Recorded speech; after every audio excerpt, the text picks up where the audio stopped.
Agnew. Over to you, Mr. Agnew. Thank you for the presentation, and I've got 3 points. The first, actually, you mentioned twice, right at the beginning and then at the end, and that's the question of coupled payments.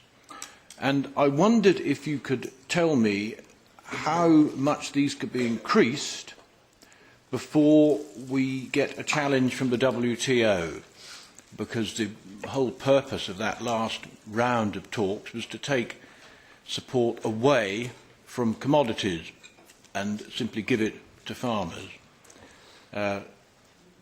You may have a specific figure, but I certainly like your comment on the general principle of coupled support vis-à-vis the WTO. I was interested to hear what you had to say about Italy, and that it appears to be a sealed deal. Can any new entrants in Italy claim the single farm payment? Is it specifically historic to the claimant or to the land?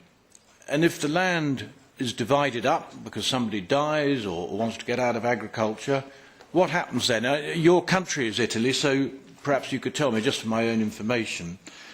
And finally, I get, and many other MEPs probably get, a lot of mail from constituents about agricultural support going to land that rears bulls for bullfighting and don't really go into the food chain.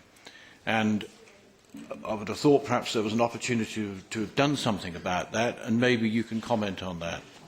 Thank you.